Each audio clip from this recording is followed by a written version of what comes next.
where we talk about how to eat unhealthy and still lose weight. You can do it. And this is going to take a paradigm shift of how you think about weight loss, because typically when people think about losing weight, they're thinking short term.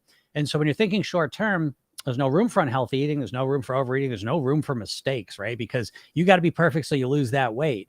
But once we talk about weight mastery, we talk about getting to your goal weight and living the rest of your life on your autopilot, ideally. And so you're going to need a different strategy to do that, because you can't be perfect. You're not going to be perfect over a month, 6 months, a year, certainly not over a decade.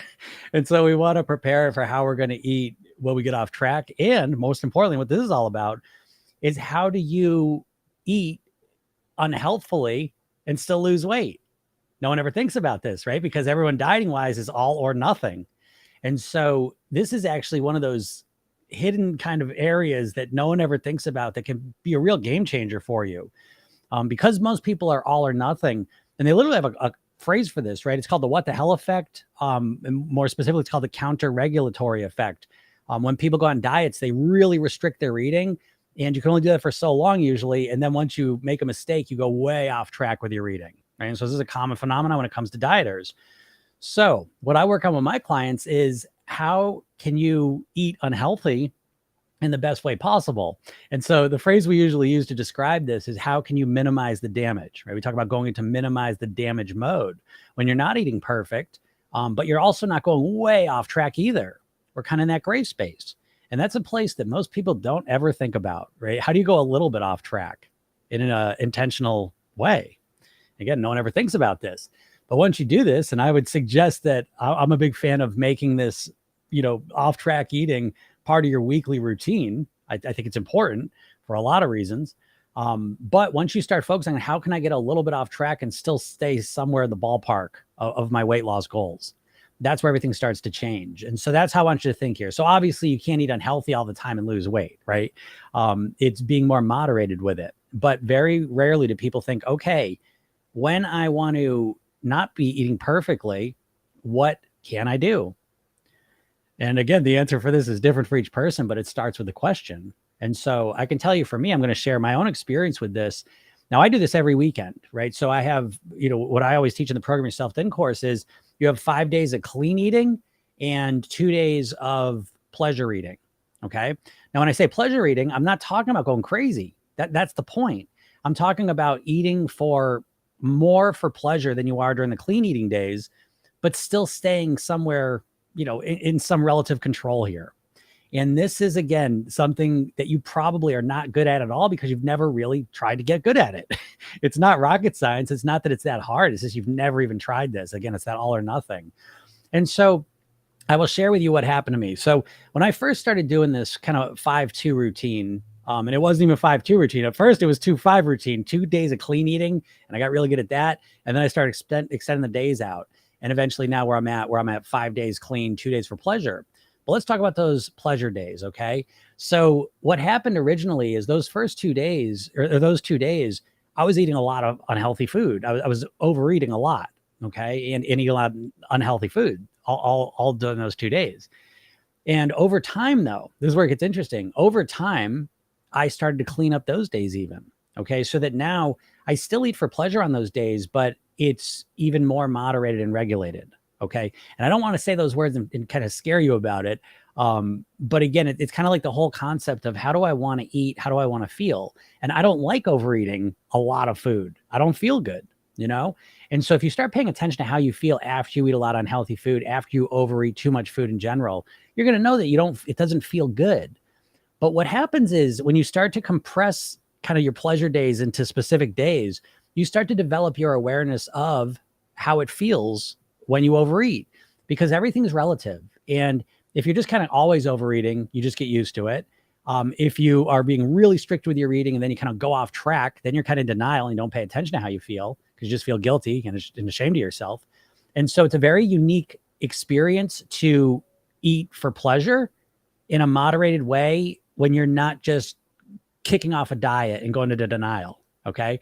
So when you're being somewhat aware and you're intentionally eating for pleasure, Well, this becomes really interesting because now it fills a void that most people have in their weight loss, where when you think about losing weight, you think of it as being deprivation. I can never eat the stuff I want. If it's one, you get maybe a cheat meal. Even cheat meal sounds like shit anyways. It sounds like you're doing something wrong. So to intentionally eat for pleasure, intentionally with awareness, is something very few people do, right? Because you're always in the I'm going to be perfect mode, right? And so there's two big benefits of doing this. The first one is that you start to, when you pay attention and you consistently, week after week, have a couple days where you're intentionally eating for pleasure, is you start to learn how to eat for pleasure in a healthier way. And so I'll give you an example. So my Saturdays back in the day, I'd start and I'd have like a breakfast sandwich, which I don't have during the week. Then I'd have like a donut, muffin, croissant, something like that. Then I'd have some lunch and move a sandwich. Then maybe I'd have a snack in between there. And then I'd eat my dinner, which was a big dinner, pasta dinner. And over time, and I didn't drink water. I said, okay, the weekend I'm not drinking water because I'm sick of drinking water all the time. And so then what ended up happening is, after a while of doing this, months of doing this, is you start to gain some awareness because it starts to become routine. And instead of you going into your binge mode and just checking out, not paying attention, I was aware. And so I started to optimize it over time. And I started to, I still eat the same breakfast. And then when I started to do those, I started to remove lunch. I said, you know what? If I don't eat lunch, I'll be hungrier for dinner and I'll enjoy it more and I'll cut some calories out. And I said, you know what? I'm not drinking my water. I don't feel that good. I want to start drinking water. So I started drinking water. And then I said, okay, I'm going to have my pasta, but how can I make this a little bit healthier? And I said, you know what? I'll steam some broccoli and I'll eat a bunch of broccoli first and then I'll eat the pasta. Okay, that sounds fair. And so what I'm saying is, it wasn't a restriction thing, right? Because now I'm okay, my pleasure eating, I can do whatever I want. But what happens is you start to develop this other motivation because you're paying attention and you start saying, what do I want? Well, I don't like eating this much food. It doesn't feel good. And that's a place where a lot of people don't get to because you're so fixated on, I can't eat that. I can't eat that. I can't do that. I can't do that, that you lose sight of what actually feels good and what doesn't feel good. And so when you start to, again, this is a system. So I want to be clear. I don't think you can just spontaneously start eating like crap. You've got to make it part of a routine. And so what I would suggest is the weekly routine of, again, 5 days of clean eating. That's the intention, and 2 days of pleasure eating. And they both serve very important purposes because when we have some pleasure eating coming up, we can look forward to that. And that can really help you get through the clean eating times. And then the most important piece of all, though, is at the end of the weekend is getting back on track. So every single week I'm practicing getting back on track intentionally. And that's the most important skill you need to master if you want to master your weight, because you're never going to be perfect. You got to get that idea out of your mind. You're not going to master your weight by being perfect with your eating. There is no perfection. So what you want to do is you want to learn how to go off track a little bit, how to learn how to get back on track quickly. That's what's going to help you master your weight. All right. So if you want to explore this, take a little bit of time and eat for pleasure intentionally and master that process, because it's going to be a huge help for you to master your weight. All right. So if anyone has any questions, feel free to ask them. I would love to answer them. Hi, perfect timing. I just binged 3,500 calories. Yeah. Okay. So here's the thing, right? Going a little bit out of track is somehow shameful more than going off track a lot. Yeah. That's what I'm saying. That's exactly the point. If you think about it, right, you get this weird thing where to go a little bit to intentionally plan, okay, I'm going to go off track there. Because then what you're doing is you're bouncing right up against your perfectionist mind that says, why would I go off track at all? I just want to lose the weight as quick as possible. And that just shows you that the way you're thinking about your weight loss is short term. Again, you have a diet. If you're watching this, you have a diet or mindset. If you're not in my program, you have a diet or mindset. And that means you think short term. You're thinking, I'm going to diet until I lose the weight. And so you're thinking of it like a sprint. And so perfection's the only thing that's going to work.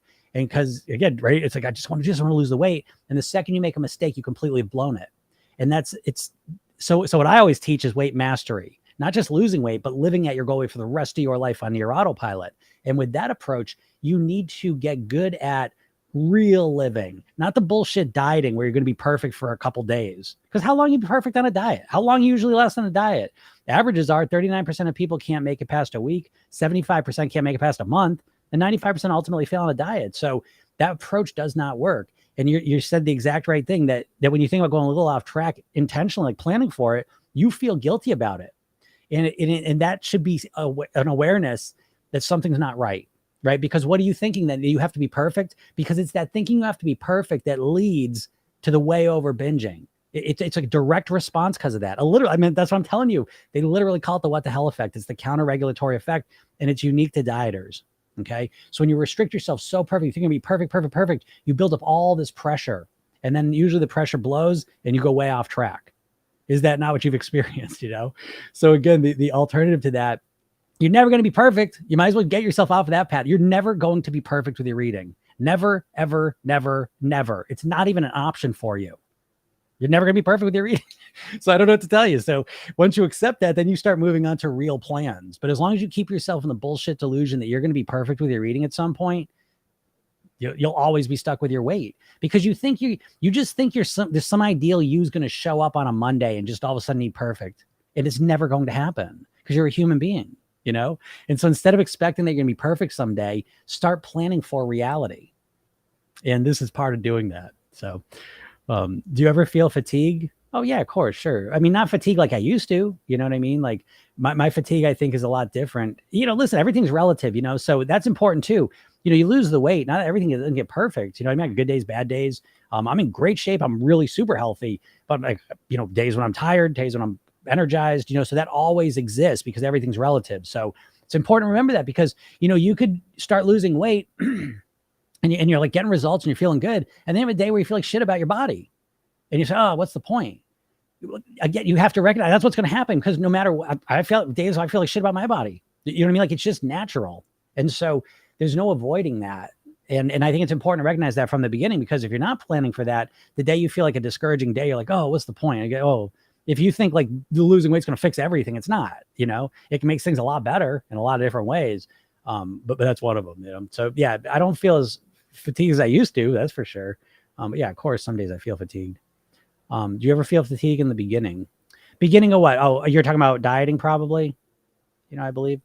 If you're talking about, fatigue in the beginning, anytime you're doing something new, there's going to be, you're going to feel some fatigue, because anytime you do anything new out of the ordinary, it uses up a lot of cognitive energy. Okay. And it's tiring. So, listen, us humans, we run on autopilot. So as soon as we start changing things up, it's new and it throws us out of the status quo and it uses up more energy. So you should recognize that part, if that's what you're talking about. When I'm going to do something new, I really expect, I give myself a lot more time than the average person, because most people think that you're just going to willpower and just make yourself do new stuff. But I know as a hypnotist that most of our behaviors are subconscious. And if I'm doing something new, there's no subconscious programming to do that. So I'm giving myself some energetic kind of leeway to install new behaviors and new habits and work on them, because I know you can't just decide to do something, just do it.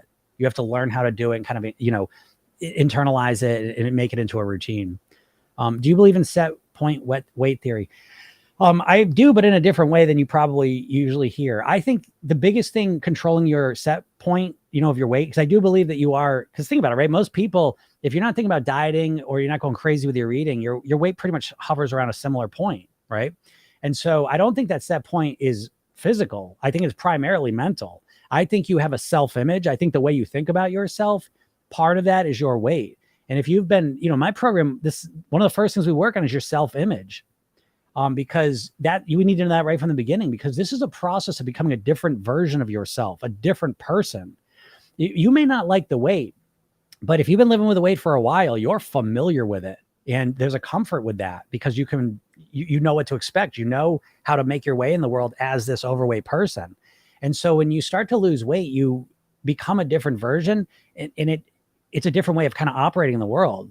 And people overlook this a lot, but I've done over 5,000 private weight loss sessions, and I've asked the question to thousands of people that have lost weight, why'd you put the weight back on? Right? Because I didn't feel like myself, so that's a part of this process I think is important. But that's my belief in weight set point theory, is I think that you psychologically think of yourself at the weight you're at. And I think that needs to change if you're really going to master your weight. And that's one of the things we work on. Yes, I got shocked when I first felt bad about my body after losing weight. Yeah, sure. I don't want to see what you said. I didn't see that first part. But when I look at people who died, all I see is perfect. Yeah. It's all the dieter mindset. I mean, if you're new here, that's what I'm always talking about. The diet mindset is the number one thing keeping you overweight. So you try all the diets you want. It's none of it's going to change until you change your mindset. That dieter mindset. Just let me back it up. all the main diets that you've been learning from all these years are all owned by the big food companies. Weight Watchers was owned by Heinz. Jenny Craig was owned by Nestle. Atkins Food Products is owned by the same company that owns Onions, Pretzels, and Cinnabon. Slim Fast is owned by the same company that owns Ben and Jerry's ice cream. These companies don't want you to lose weight. You know, they want you to restrict your calories for a little while, be perfect for a little while, because they know that leads to more eating ultimately. And so if you've been trying diets for a long time, the problem is not that you don't have willpower. It's that your mindset's fucked because you've been literally conditioned by these bullshitters about how to lose weight. Every diet's basically selling you a tactic, right? It's always one tactic, you know, because they try and make it seem as simple as possible. It's always a gimmick. It's like a carnival game. You ever do that? Like, I'm always a sucker for the one where you throw the softball into the wicker basket, you know, and it's like you're walking around, the guy's doing it, like he's throwing it every single way and it's always going in. You try it and it always bounces out. That's what the diets are like, you know, because your weight loss, you're not going to intermittent fast, keto it, Weight Watchers it, any of it. 99% of you will do that and never lose weight long term. You'll lose weight short term for sure. So how intermittent fast? I lost weight. How long? It's been 4 weeks. Yeah, great. Let me know how it's been after 4 months, you know, because it's not about the tactic. You know, the problem right now is that it's not that you don't know what to do. The problem is you can't get yourself to do it consistently. Right? You start the day, I'm not going to eat sugar today. Okay. And then 2 o'clock comes and it's like, oh God, I just want something sweet. I'll start tomorrow. You know what I mean? That's the main problem you have, you know, and you have no sense of how to shift your mindset. And what diet's teaching about mindset anyways? You know, none of them, you know?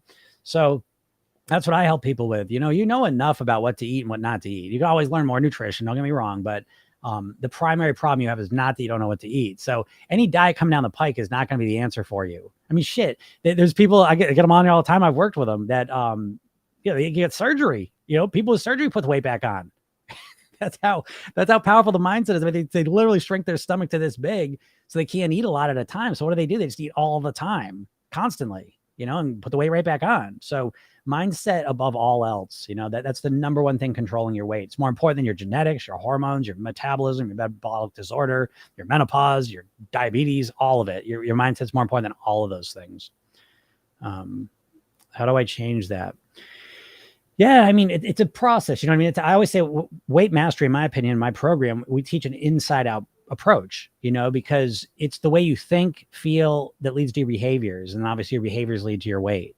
And so it's a deeper process. You can't just be told, you know, I mean, part of our program is the eating blueprint, but I can't just give you the eating blueprint and say, oh, here, follow this. Cause you don't have the mindset to follow it. That's the problem, you know? And I'm not saying this to make you feel bad. I'm saying it to illuminate the real problem, you know, because if you keep thinking it's because you don't have willpower, you're just going to keep thinking that and you're going to live your whole life struggling with your weight, you know? So once you realize it's mindset, then you can start to make the correct corrections, you know what I mean? And put yourself on the right path. Kingsbridge Rich, I'm weird. I've nicknamed myself Rick and told myself he is disciplined and fun in his lifestyle. That's a great idea. Yeah, that's what I'm talking about. That's the self-image piece I'm talking about. Literally what you're doing. I mean, if you want to lose some weight, just keep doing what you've been doing. You know what I mean? Lose some weight, then put it back on. But if you really want to master your weight, the core part of that process is you're generating a new identity. Okay. I'll give you an example. So when I was growing up, my father was known as an eater. He loved to eat. Hard worker, awesome guy, funny, just the greatest guy I've ever known. And he was known as an eater, loved to eat food. Right. And so when he was 54, he died of a heart attack. He was 9 years old. Now I looked up to him more than anyone. And I used to try and eat all the time and all the food he ate. I used to eat clams and I was like lobsters when I was a kid, you know, just trying to impress him and stuff, you know? So, okay. So he dies. And I said, well, shit, I don't ever want to get on that path though. You know, 10 years later, I was 50 pounds heavier than I am now. Right. Why? Because I had this identity in my mind that I want to be an eater like my dad, you know? And on top of that, I was Greek and everything's food in Greek culture. And I lived in America and standard American diet and all the bullshit food. So all of these identities kind of combine, and that's the biggest shift, you know? So now, you know what I mean? Like now I'm a completely different identity, you know, where, you know, I am a vegetarian, pescatarian officially. I am a yoga instructor, you know what I mean? I am in control of my weight and will be for the rest of my life. You know what I mean? But my identity is completely different. Same me, but just a different version of me. But I'm telling you, if you ever want to master your weight, it's an inside out process. Cause maybe you won't believe me, but I just have, it's a person after person over 20 years. I've been doing this professionally 20 years, 5,000 private weight loss sessions. It's just person after person that they lost the weight and they put it back on, and it's always the same answer. I didn't feel like myself. Yeah. Cause if you think you're an overweight person and that's how you think of yourself, you're always going to live up or down to your self-image. So transforming your self-image is a core part of this process, And so calling yourself a nickname, Rick, that's great, Rick, because what that is, that's a new self-image. So by doing that, you're developing a new self-image. That's kind of one part of that whole process. And that's what Program Yourself Thin is built all around that. That's the very first thing you do, because most people's weight loss process, what they're doing is it's a process of not being them. I don't want to be overweight anymore. I don't want to be fat. I don't want to keep eating. I don't want to be struggling my way. I don't want this. I don't want that. Don't. Right. And it's a whole process of what you don't want. And what do you want? Who do you want to be? You never develop that. And again, you just won't believe me. But people get to their goal weight and they start getting real weird. Well, what do I do now? Because you're comfortable as long as you're overweight or you're actively losing the weight. But as soon as you get to that goal weight, yeah, you are happy that you're at that goal weight, but it feels weird. It feels weird. And if you've lost weight and gotten there, you know what I'm talking about. That's why you put it back on, because it feels weird. What's up, Don? Remind me of the book you are reading about willpower. I want to get it. Yeah, The Willpower Instinct. Yep. Can I join your program? Yeah, of course. Of course you can join my program. You can go programyourselfthin.com. You can order it right through the website, but I would not suggest that. Instead, I would say go to my bio, click that link, get the hypnosis session. I give you a hypnosis session you listen to. It takes you a little bit to send it, and I bring you to a page where there's a training, 3 steps to master your weight. Watch that. It's about a half hour. And if you watch that, at the end, I talk about my program, and I give you 50% one-time discount. Okay, so do that. All right, save yourself some money. But yeah, get started, because you can get started right away. I've listened to your hypnosis. It's a great start. Oh, thank you. Thank you. I appreciate that. Yeah, it's a great. Again, hypnosis is. Let me talk about this real quick, because I think a lot of people have misunderstandings of what hypnosis is. Hypnosis feels very much like when you're watching a movie or a TV show, and you're there, you're aware you're in a room, but your attention's focused on the show, and you're kind of living vicariously in that show. So while you're in a theater or your living room, you're kind of mentally and imagination wise in the story. Okay. And you're responding and experiencing the story to some degree, right? If you're watching sports, you're literally releasing adrenaline in your body. You're like this, right? And so when we use our imagination, we can program our subconscious mind. That's what hypnosis is. It's the process of influencing your subconscious mind, which is very important, because it's your subconscious mind that's running all of your habitual thoughts, feelings, and behaviors. So when you try to lose weight, what you do typically, the diet approach, is that you consciously, your willpower tries to fight against your subconscious programs, right? Think about this. You start your day as, oh, I'm not going to eat sugar today, or I'm going to eat well today. Okay, great. And then all of a sudden, what happens? Some part of you compels you to eat shitty food. Well, what's going on there? How do you explain that? I explain it as that's your subconscious programs that run on autopilot. Don't give a shit if you're on a diet, because they just say, hey, if I eat sugar at 2:00, it feels better, and then you constantly try and fight against that for a little while, and then you can't do it. And then the programs just keep running like they always did. Okay. So learning how to influence your subconscious mind, in my opinion, that's the only way I know. I have not seen other ways. I'm not saying you always need hypnosis to do it, because people obviously have done it without hypnosis. But if you go talk to them, you'll find what they've done is they have changed their subconscious programming. Okay. So hypnosis is the fastest way to make that happen. It's a great start, but that's the point. So the hypnosis sessions, and in my program, is 8 weeks. Every day you get a hypnosis session in the morning and at night, kind of bookend your day with it. And that's a supplement, though. I think that's a helpful part. The key part of my program is you learn how to program your own subconscious mind. That's the crucial part. You need to take control of your own subconscious mind, right? That's what it ultimately comes down to. Rick says, yep, that's the way I started seeing it, and took principles you share on lives. Hey, great job, Rick. That's awesome. Yeah. Thank you for the insight. That's so great. I'm glad you took action and put that into work, and that's the process coming up. And I'll give you a book, actually, if you want to go deeper into that concept. I think you'll like this if you enjoyed that part, is Psycho-Cybernetics, right? Maxwell Maltz. I love that book. He was a plastic surgeon in the 50s, 60s. And again, back then, plastic surgery was more about fixing deformities. And so he would fix these deformities on people, and some of them, after the deformities were fixed, were still living as if they still had them. And that's what led him to kind of recognize this self-image piece, that we all kind of have an internal self-image of how we think of ourselves. And that self-image is really controlling the results you're getting in your life. It's really dictating it. And so if you want to get better results, really in any area of your life, but certainly with weight loss, you've got to start thinking of yourself as a different person. I think of myself as a healthy vegetarian yogi now. don't you think that identity helps me live healthier in the world? And I still drink alcohol. I'm a balanced, normal person. But my identity has shifted so completely different in my life, and that's the core. Without that, nothing would have changed. And most likely nothing will change for you unless you change your self-image. All right. What happens if you get to your goal weight and still feel unhappy? How do you rewire that mindset? Yeah, exactly, Alyssa. That's the problem most people have, because most people just approach weight loss externally, where they just say, I just want to lose the weight. I just want to lose the weight. I just want to lose the weight. Okay, we'll lose the weight. You're probably losing the weight in an unpleasant, miserable way, that's not fun. Okay. And then you get to the goal weight and you say, still feel like the same person. Yeah. I always suggest in my program, what we do to deal exactly with that thing is to take your weight loss and wrap it in personal development so that you turn it into a process of becoming the best version of yourself, become the person you want to be. So you become, instead of saying, oh, I'm Alyssa and I just want to lose weight. I just want to lose weight. I just want to lose 50 pounds. I just want to lose weight. Instead of just saying that shit, you start saying, I want to be the best Alyssa I can be. Well, who is that? Who is the best version of me? When's the last time you sat down and actually crafted your own self-image? Because most of the time, people just absorb their identity based on what people have told them and experiences they've had in their lives. You just sat down and say, kind of, who am I? Who do I really think I am? And who do I want to be? Who do I want to live as? What's the best version of me? How often you ask that, And so I would suggest you start your weight loss that way.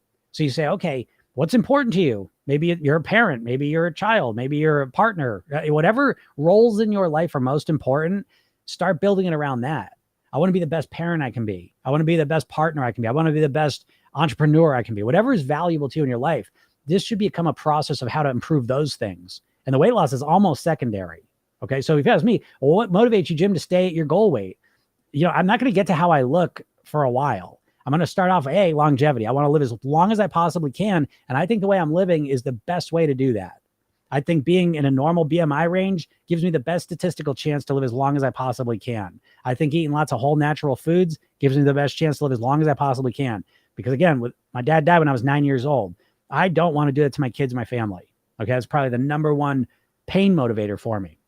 Okay, but then everything else is built around pleasure. I want to have energy. I want to feel good about myself. I want to be able to be the dad I want to be, to have the energy to play basketball, to be active, to do lots of fun things, to, someday hopefully have grandkids and be really active with them, do fun stuff with them, to feel light, to feel strong, to be flexible.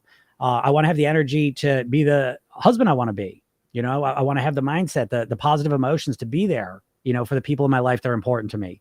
I want to have the energy and the focus and the motivation and forward momentum to run my business. You know what I mean? So I have all these big goals in my life that require me to live a certain lifestyle to achieve them at the highest level. It just turns out that way of living also allows me to live my goal weight. So I hope that makes sense. You have to reframe this process. If you're just making it about weight, you would probably be miserable because you don't have a biological mechanism in you that wants you to lose weight. By the way, there's not much motivation in you to lose weight. There's a societal one where you want to be a certain weight, so you look a certain way and all that shit. But that's called an extrinsic motivator. And it's the weakest form of motivation. The strongest form of motivation is intrinsic. Okay. And so you want to develop it around that because just like you said, otherwise you'll lose the weight. You'll be unhappy. Why do you think everyone loses weight and then puts it back on? If just losing the weight, let me put it this way. Weight and money are very similar in the sense that they're both means to an end. They in and of themselves don't make you happy. It depends how you do it. That really dictates how you're going to feel. So with money, right? You could have all the money in the world, but if you get your money from robbing senior citizens, that's not a good quality of life, right? You're not bragging people and it just feels like shit. And if you're trying to lose weight by starving yourself or doing some shitty plan they don't like, well, that's not gonna make you happy either, So it's a process. Again, the different road we're on, people in my program, it's not just about losing weight. It's about getting to your goal weight and living the rest of your life there near autopilot. The goal is completely different.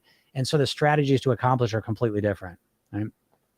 Lone Ranger says, I stopped eating sugar for a week and I swear my depression is gone. Yeah, sure. I wouldn't be surprised by that. Sugar's a drug. You know what I mean? And so is flour, but sugar's especially a drug. It's, it causes all sorts of problems. So, and I eat sugar. So I don't want to sit here. I think where I'm unique when it comes to weight loss for sure is I live in the gray area. You know what I mean? Like every diet, because you're so obsessed with just fast results, you're getting fed a steady stream of diets that are very all or nothing. Most likely your thinking is just all or nothing, and that's not real. That's not your life, and I try to tell people this. That's why I do free lives. I do all these videos for free because there's a mission in my life is to help as many people as possible live at their goal weight. And so even people that can't join my program, I still want to help you. And the main thing I want to put out to you is that your inability to lose weight so far is not because you don't have the willpower or the ability to do it. It's because you're following a horseshit plan in terms of the diets. They're fucking terrible. They don't work. They're short-sighted, short-term fixes that don't last. And I don't know. I say this literally every day. I get on here and say this. And so if you're new here, I'm happy to share this with you. If you're here all the time, let it sink in even more, because we're inundated. You've seen millions. We've all seen millions of diet ads in our lifetime, constantly showing us the before and after picture. How many pounds can you lose in this many days? And you're so fixated on the short-term results that you're fucking up your long-term results and you're not getting them. And you feel at this point, all my clients are in their 40s, 50s, 60s, because they get to the point where it's they want to lose weight more than anything. They can't even get themselves started anymore. But that's your subconscious mind protecting you because it knows the diets don't work. So the only thing worse than staying overweight is when you drop the weight and then put it back on again. That shit is just destructive. It's really hard to deal with. But you keep, I say this to you and I'll tell it to you and you still won't be able to change it, most likely. But your impatience, you want to lose the weight so fast. There's a saying, right, that people overestimate how much weight they can lose in a month and underestimate how much weight they can lose in a year.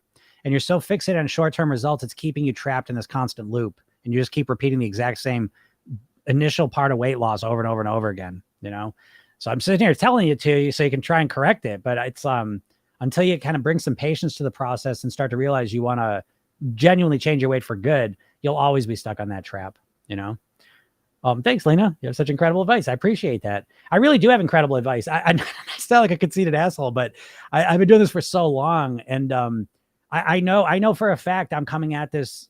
I had to come out my own way. Listen, I've been so lucky. I've been blessed in my life. At one of the lowest points in my life, I was 50 pounds heavier, binge drinking, really at a down spot. I took a semester off from college and I just was exposed to, I say blessed, the universe smiled on me that month. Those 2 months, I got exposed to hypnosis, neurolinguistic programming, Tony Robbins, yoga, guitar, martial arts, meditation, all of those things in like a month or two. It was amazing. And I really committed to them. And it's changed everything for me. So what happened though is I transformed myself. I couldn't believe it completely changed my life. I was in school I got a degree in finance and investments, but right at that same time, I was like, and talk about the universe smiling at me. I took the semester off from school. I went to my orientation, my new school, business school. And the very first day I was there, that night, they had a hypnotist there and he was doing a demonstration, not the goofy stage hypnosis shit, a real demonstration. And that kind of solidified it as well. I was like, oh, so anyways, I got my degree to work that shit for a little bit. Then I just went full into this, certified hypnosis, NLP, yoga instructor, strategic coach, all that stuff. And I started working with people. And listen, where are you going to learn how to help people mindset wise lose weight? I'll tell you what you do. You figure it out yourself, and that's what I did, session after session after session, 5,000 private sessions after court. I've just been doing this stuff nonstop for 20 years, 30 years personally. And I come up with my own plan. I don't hear anyone saying this stuff. And the thing that makes me kind of smile the most when my clients say to me is they say just the most practical advice and strategies I've ever heard. And that really makes me feel good because I think most of the weight loss world out there, and this includes the diets, the dietitians, the nutritionists, the personal trainers, doctors, they're all out there telling you what you should do. And they're all missing the most important part is that you don't know how to get yourself to do it. And no one is telling you that. I don't know. I always say, like, if there's someone else out there talking about this stuff, please let me know their names. I'll happy to learn from them. I'm learning from everyone, And so, but I don't see them ever talking about the real stuff, I'll bring it home. A number of years ago, I did a interview series with some of the top fitness trainers and nutritionists on the planet. And I remember one of them, Craig Ballantyne, he created Turbulence Training. And I was talking to him, I said, what do you do when you get a client who's not motivated? And he goes, what are you talking about? And I said, well, when you're working with someone, they're not motivated, to work out and stuff. What do you do? And he goes, what are you talking about? When they come to see me, they are motivated. And I'm like, huh. I'm in the wrong business. Because I'm getting people, when I'm working with people, they're down, and I got to turn them around, And it's like, I'm like, yeah, no one's really doing this. You know what I mean? Because it's not therapy. We're not going all in your deep shit. It's figuring out the problem and flipping it around. And that's what I'm able to do very, very quickly, is to meet people where they're at and quickly get them back on track. Which again is the most important skill you need to develop, is to get back on track quickly. Because you're fine when you're being perfect, and then the second you make a mistake, you're completely off track and you don't know how to get yourself back on track. It's one of the biggest things. Hello from Italy. Hey, Italy, that's cool. So happy to have found you. Love to listen to you. All makes sense and so true. Thank you, Joe. I appreciate that.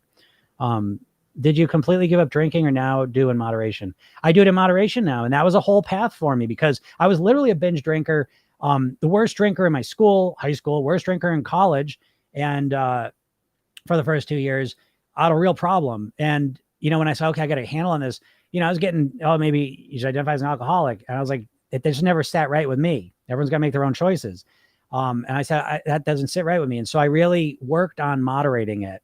And I can tell you now, over a lot of time, I mean, I stopped binge drinking, I would say, pretty quick. I was able to get a handle on that, but it was always kind of lingering in a way. And so now I feel really good. I got a good, healthy relationship where I'm happy with it, where I just drink right now on the weekends and even in moderation then. I never get drunk, So I'm happy with that right now. That may change at some point in the future, but for now, that just feels like the right thing, which speaks to the idea of congruency. And again, this is where I find, because there was one point, like when I was getting yoga certified, I was doing a lot of yoga, hanging out with yogi people, and they're like, "Oh, you drink?" And I was like, "Yeah," and they're like, "Oh, how do you do that? Why would you drink when you're doing yoga?" I'm like, "Would you rather me drink and not do yoga?" So it's like, I think that's another place where I'm kind of unique is I walk that gray space. I think this is what leads me to being practical. That's what I started this call with. Like, you should practice eating off plan because you never do that. You're all or nothing. You know what I mean? And it's like, you would be, the thing that would help you lose weight more than anything is not being perfect all the time. It would be less way off track. You know what I mean? Like, cause you're all or nothing. So being less nothing is the thing that would help you lose weight more than anything. And I know that's a weird paradigm shift for you, but that's a true story. So, yeah, so that's kind of my drinking story. I honestly never looked at weight loss in the psychological way. Your videos changed my mindset. That's awesome, Lena. I appreciate that. That's the point. It's all about a paradigm shift, and you got to get out of that. You got to stop thinking like a dieter and start thinking like a thin person.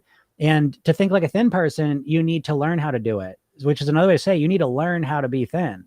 You don't know how to be thin. Stop. Never fucking say that again. You don't know how to be thin.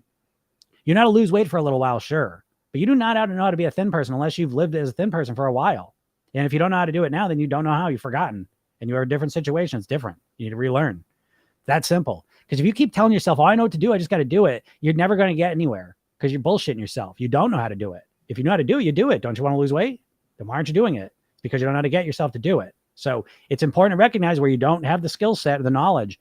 And learning how to be thin, to be honest, it's like learning another language. To try to do it on your own, good luck, just to be honest, So if you're really serious about mastering your weight, if you're worried about diabetes, you're worried about your heart, you're worried about, whatever health issues, you're worried about feeling like shit all the time and being depressed, then you should go get in my program. Okay. If you're really serious, that's where the serious people are at.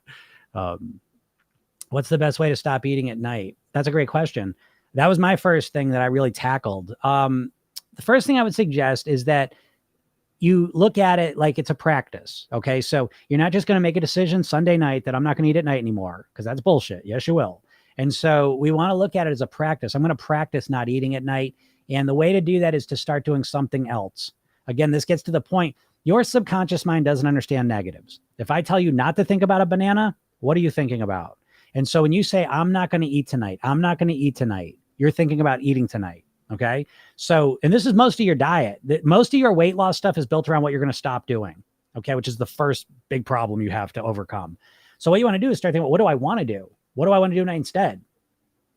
This is the beginning. But again, I'm not going to lie. The nighttime thing, it takes consistent effort, but again, when you look at it strategically and you say, well, I want to come up with a strategy. I haven't overeaten at night. I don't eat at night for 28 years. COVID happened. I started eating at night on like a Saturday nights. I'll have some snack. I've kind of added that in, but I don't eat at night at all. And it's something I trained in because I used to eat every single night, So it's like, you just got to keep working at it. I'll give you that one there, but yeah. Thank you. I really needed to hear this. I definitely have a different perspective on weight loss now. Super. I'm glad. That's the point.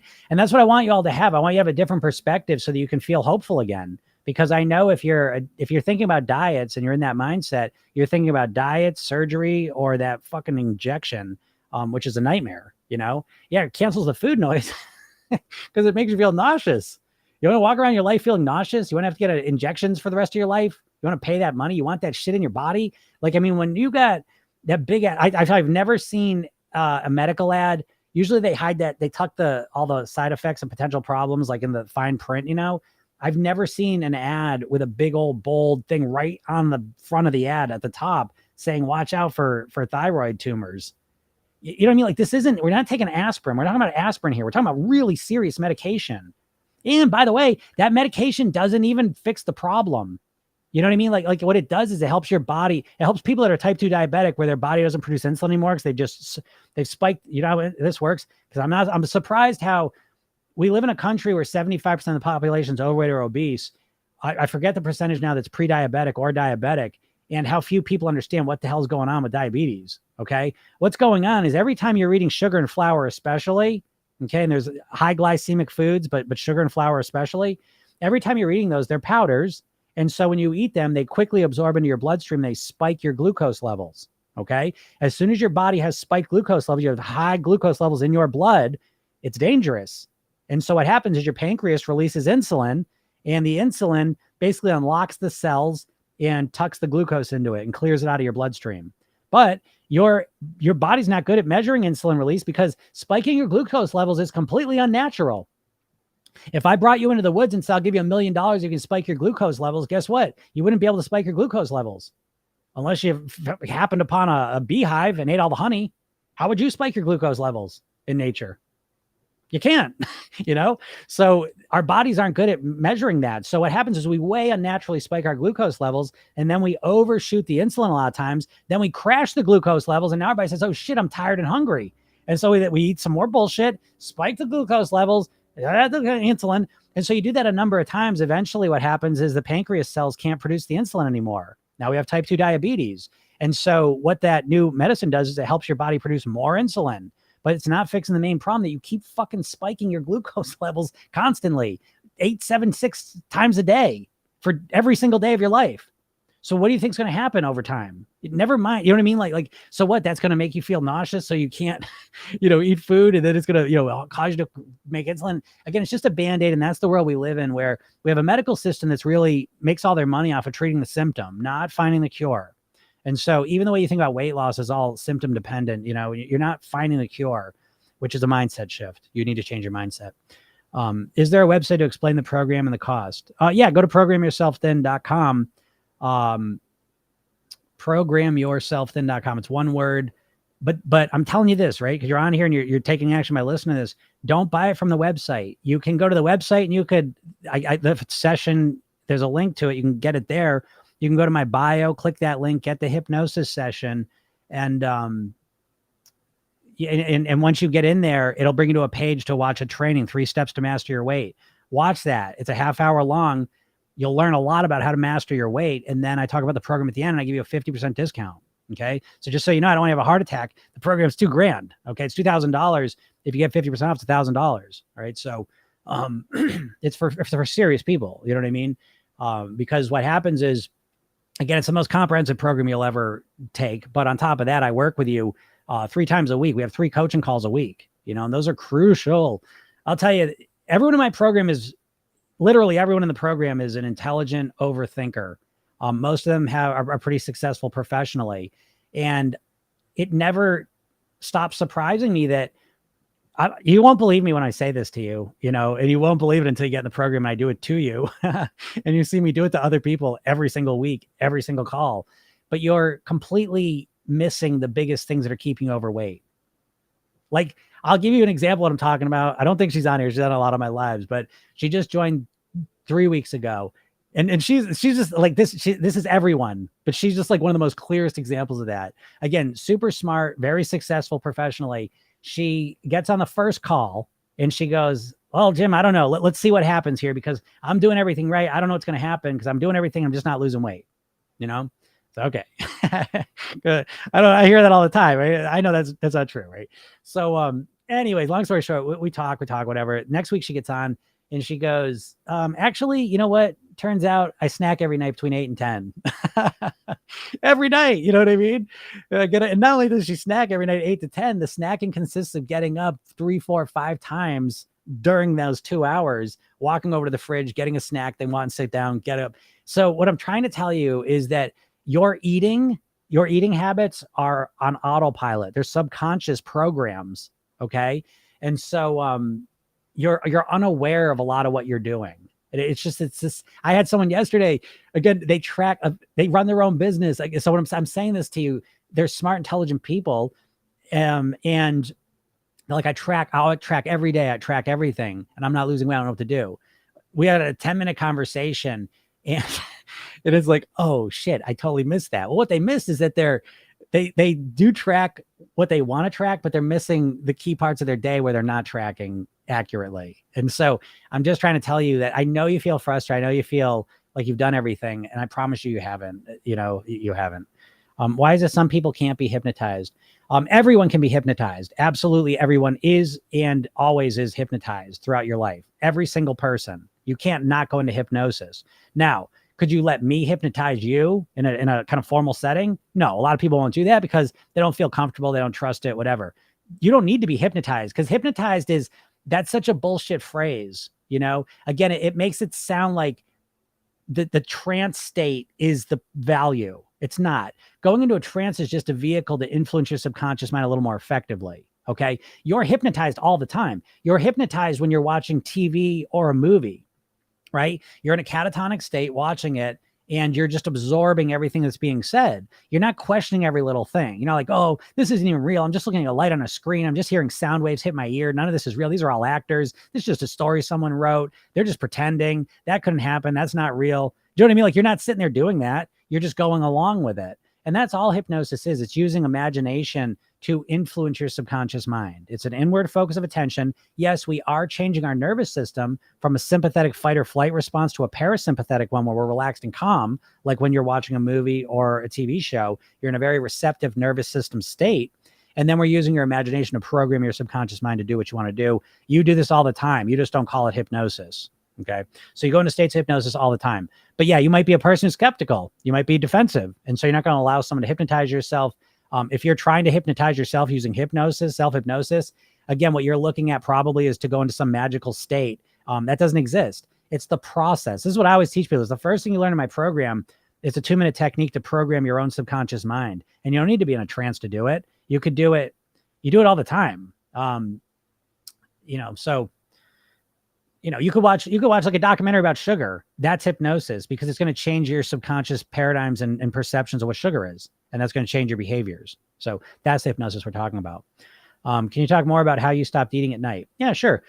So first of all, it was a process, and that's the most important thing I could share with you is that, if you're thinking like you're just going to make it, because that's what you're doing. The only tool you have to change your behavior most likely is willpower. Right. So you say, oh, I'm going to lose weight. So I'm going to force myself to act different. And you can do it for a little while and can't maintain it. Right. So the first thing I would suggest to you is that you need to practice being thin. And you practice being thin by practicing new behaviors.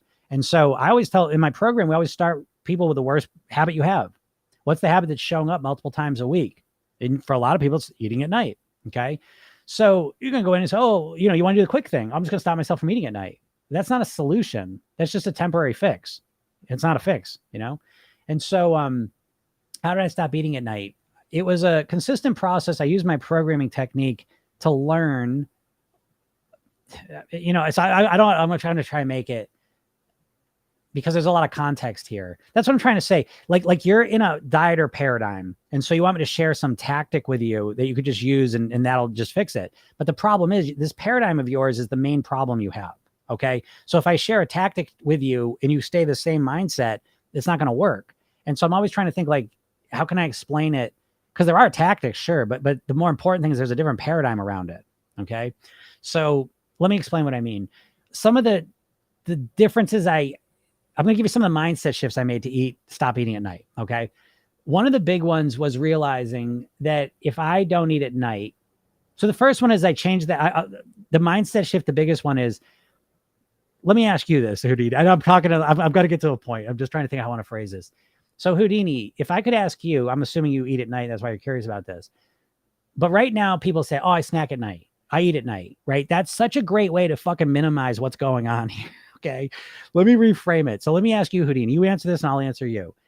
If you stopped eating at night, just magically from now for the next year, you didn't eat at night. How much weight do you think you would lose just from that? Let's just say you stopped eating at night and it's 1 year from now. What difference do you think it's going to make with your weight? Well, let me ask you that. And that'll be kind of the kickoff point for I'll share with you some of the things I did to do that. Give me a number. And it doesn't have to be perfect. It's just a ballpark. It's fine, but I want to use this as an example. Yeah, okay, right. I think it's 80% of my problem if I stopped every day. Yeah, I would agree. It was 80% of my problem, right? But how many pounds? What do you think? We're just imagining. It's just a thought experiment. It doesn't have to be exactly accurate. 35 pounds. Okay. So the first thing I would do, right, is I would reframe this habit. Because right now you're like, snack at night. I gotta stop eating at night. It doesn't mean anything, right? Because you think like, I eat at night, I snack at night. Well, those things are fun, right? So now the way you're framing it, the mindset you have is you're saying, I got to stop snacking. I got to stop doing the fun thing at night. I got to stop eating at night. Oh shit. I got to stop doing the fun thing at night. Okay. So the first thing I'd do is I'd reframe it. I'd say, I want to eliminate this 35-pound habit I have. This is a 35-pound habit, because you're doing it on autopilot and it's maintaining 35 extra pounds on your body. Well, now all of a sudden things start changing. Shit. If that one thing, I could change that one thing and be 35 pounds lighter forever. That'd be pretty cool, right? So now all of a sudden we start to reframe it a bit, because you ain't just going to stop it. We're not just looking to stop it. We're not looking to just suppress it. We're looking to find better solutions for something to do at night. Okay. And so it becomes a process. And this is hard to do without understanding the program yourself then technique, because the program yourself then technique is really two techniques. It's the redo technique and the rehearsal technique.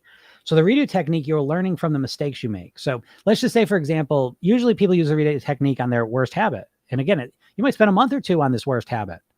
It's a different paradigm than the diet where you're going to fix everything on day one. Instead, we're being strategic. We're going to work on a habit until we've fixed it, licked it. I fixed my nighttime habit where I was eating 1,000 calories easy every night. And I fixed that. I hadn't snacked for 30 years at night. Yeah, I eat late because I'm a night owl. That's not why I eat late, by the way, but, so again, this is where the answer is getting a little less satisfying, because it's a process of figuring out what you can do instead. And a lot of it is the eating at night's not the problem. The big problem is you have no process to learn from when you're eating at night and new solutions. And you have no process you can use to program yourself tomorrow night not to do it and to install those new solutions and strategies. So that's why I fall apart a little bit, because I could sit here and tell you, drink water, find something interesting to do at night, eat more at dinner, so it's easier not to eat at night, but they're just unsatisfying without the mindset piece. So I'm giving you kind of the process a little bit here, which is that you consistently figure out ways strategically, how can I do other things at night so that eating just fades away from my reality and it becomes no longer a part of me. And so it's a process of turning yourself into a person who doesn't eat at night. I know it's unsatisfying, but I you know what I mean? What can I do here? I can only do so much. Or is it like an intrinsic reward? It's not really like an intrinsic reward. It's probably like it's partly a habit. I don't know how you're eating the rest of the day. So if you're not eating enough during the day, then it's nourishment. You need to eat. So I'll give you another example what I did at night. So I'll just share what I did without going into all the mindset stuff. So some of the things I did is I started eating more at dinner intentionally. And you say, well, yeah, but I want to lose weight. Well, yeah, well, I think long term, so I could think in phases. Imagine that. And so I ate more at dinner so that I could get good at not eating at night. I wanted to make it easy to not eat at night. The first thing I wanted to do, what's it like to have a night where I don't eat? That was a big first accomplishment for me. So I know this is, I got to stop eating at night. I'm just never going to eat at night again. No, that's bullshit. Let's just get one night where you don't eat so you can prove to your subconscious mind, because your subconscious mind at night is going to get to 8 o'clock, 9 o'clock, 10 o'clock. And your subconscious mind's like, we're going to fucking die. If we don't eat, we're going to die. I don't think I'm going to make this. We're not going to make it. If we don't eat tonight, we're not going to make it tomorrow. I'm joking a little bit, but that's what it feels like subconsciously. So getting one night without eating is a big first step. So I would eat a lot at dinner so that I felt a lot fuller going into the evening to make it easier to get through a night so that I could get to the next morning and say, see, hey, look, it was all right. It was okay. We made it. It wasn't that bad. You know what I mean? And so I started building on my success, And so again, there's a lot more to it than that, but that's kind of like the idea. Do you use rewards? Yeah, I use lots of rewards. Now, another thing I did, I started doing yoga at night. That was helpful.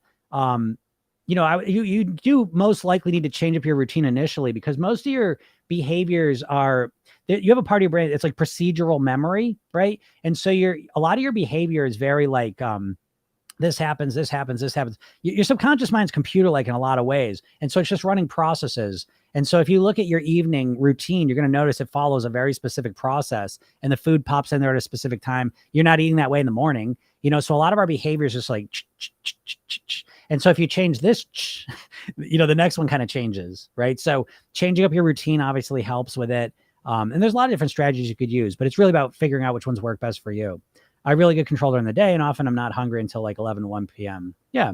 So, it's just being strategic. I'll give you one other thing. It's looking at things holistically. Okay. Because a lot of times, so even like what I said, eating more at dinner, because it's like, oh, I don't want to eat at night. Well, if I'm really hungry at night, that's going to be a lot harder to do. If I ate a lot at dinner, it's a lot easier to do. And again, you say, well, yeah, but Jim, I want to lose weight. If I eat more here, I'm not going to lose any weight. Yeah, well, because you're thinking short term. So what I did is I ate more at dinner, so I got used to not eating at night. And that was the first step, because you might not even know what it's like to go through a night without eating.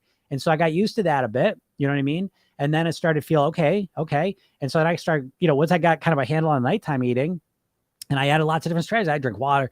I started with the carrots and the celery at night just to eat something. I went out to water. I started doing yoga at night, started playing guitar at night, started doing interesting things at night. That kind of filled a lot of the space, got good with it. And then I went back to the dinner and I started cutting down when I was eating at dinner. And here I am at my goal weight, same exact weight for 30 years. I eat late because I'm a night owl. Yep, we already discussed that one. To use rewards. Yeah, I use rewards for sure, right? Everything's got to be rewards. All behavior is pretty much reward-based. We're not hungry until later in the day from the nighttime eating. Now I eat early. Yep. Yeah, that's true, right, mate? I've been in a cycle of eating perfectly for a few days and then binging for 4 months now. Oh, shit. I'm not laughing, but I'm just saying that I appreciate you saying that, because that's the usual. That's the norm. People because those 4 days of eating perfect feel like fucking 4 months, and then like when you go off track, you know what I mean? So when we're eating well, time slows down and expands, right? And when we're eating like shit, time compresses. And so that's very common, and there's no changing that. It's just a cognitive bias of how we, experience time. But that's what I'm saying. That's why I say, the dieters are, your dieting mindset is all or nothing. I'm going to do it. I'm going to do it right. What's the point of doing it half-assed? I'll tell you what the point of doing it half-assed is, because you'll fucking get somewhere with it. So I always suggest, instead of being all or nothing, be all or something. Okay. Let me put it this way. So right now you're all or nothing, right? So you're nothing 4 months, right? Eating like shit for 4 months. And then the person's going to say, oh, that's it. I got to get back on track. And then I'm perfect. 4 days of perfect eating, right? Then back to nothing. Perfect eating, right? But the problem is 4 days of perfect eating, 4 months of shit eating, 4 days of perfect eating, 4 months of shit eating. So for most people, what's going to make the best benefit for your weight loss is not to be not to be perfect. It's to be less fucking nothing. You know what I mean? And you don't think this way. This is what I started the whole call off. Instead of trying to be perfect, which is fucking hard, you're like, oh God, I got to stop the carbs. Oh, I got to stop eating 16 hours a day now, or 2 days a week, whatever bullshit you're trying to follow that's really strict so you get faster results. It's really hard and you don't want to do. Instead of that, just stop going so off track so hard. You know what I mean? Stop being so nothing, be something. This changes your weight too. Okay. And that's the smarter, strategicer approach. You're still going to be all sometimes. You're still going to get super motivated, want to do the rest of it. But this is your problem. This is your biggest problem. Your nothing times need to become something times. I call them minimizing the damage, because you're all or nothing. And so when you're nothing, you're just checked out, not doing anything. And that's most of your life. I appreciate you saying that. Thank you for sharing that. I'm inconsistent as fuck. How do you find the pattern habits with a person who can't establish them? Oh yeah, Monique. That's what I do with people. That's why the first thing we do in my program with the eating blueprint is we structure your eating. I always say there's no right or wrong. There's only what works for you when it comes to weight loss. My one exception is you have got to structure your eating. It's already structured, by the way. Okay. I just want you to know that. I know you think you're inconsistent. I know you think you have no pattern. I promise you do. I promise. And, but the first step, you do need to have an understanding and awareness of what that pattern is, because once you understand the patterns, then you can be strategic, you can be strategic with yourself. So how do you find the pattern and habits? I'll tell you what we do in the program. I give you, it's a Google document, like it's a table. And, I was thinking, like, you get breakfast. I'm just going to change it differently. You got breakfast, first snack of the day. Okay. Breakfast, snack, lunch, snack, dinner, snack. That's pretty much it for most people. Okay.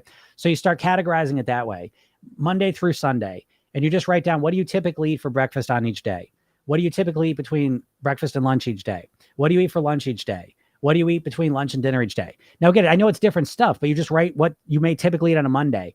If you do that, you'll start to reveal your patterns. I promise you there's patterns. And if you do that for a week, you'll start to see what you're doing. And exactly like you said, then you can start to work on fixing them and establishing them. I don't know how to resist foods that I crave anymore. Yeah, exactly. That's the problem, right? Well, it's a combo factor. I mean, it's preceded by your mindset problem, and then compounded by your physical addiction to those foods, and that's the whole game, right? That's the challenge. I tell you, like, try not to eat them doesn't work, right? And so you want to be strategic with it, I agree. It doesn't feel possible. Yeah. Baby steps for me, changed what I ate, not as attractive, and now not a took. I don't know what that means. Yeah, Don's been doing great a few months. I'm a perfectionist and struggle with an all or nothing mindset for my whole life. Oh yeah, listen, 90% of the people that join my program are perfectionists. I'm a recovering perfectionist. That perfectionist thinking does not work with weight loss well. For someone, if you're a perfectionist and you haven't struggled with your weight, then it works for you. Okay. But if you have not been successful with your weight and you're a perfectionist and you think you have to be a perfectionist, it's never going to work for you. I promise you. I wish Vicky was here. She's here a lot, but she's our resident. I mean, everyone in my program's a perfectionist on some level, but I'm telling you, it's the kiss of death, and you can look at like, you go to my YouTube channel. I do a lot of perfectionist trainings because that's the key mindset that fucks you up. You'll never going to get results because you're all or nothing. And so, like you said, you know what I mean? Like you'll be all perfect and you just, I got to be perfect. And then, you are for 3 or 4 days and then you're not. And because you're not perfect and you that's so valuable to you. When you're not perfect, you feel like shit. You feel guilty and ashamed of yourself.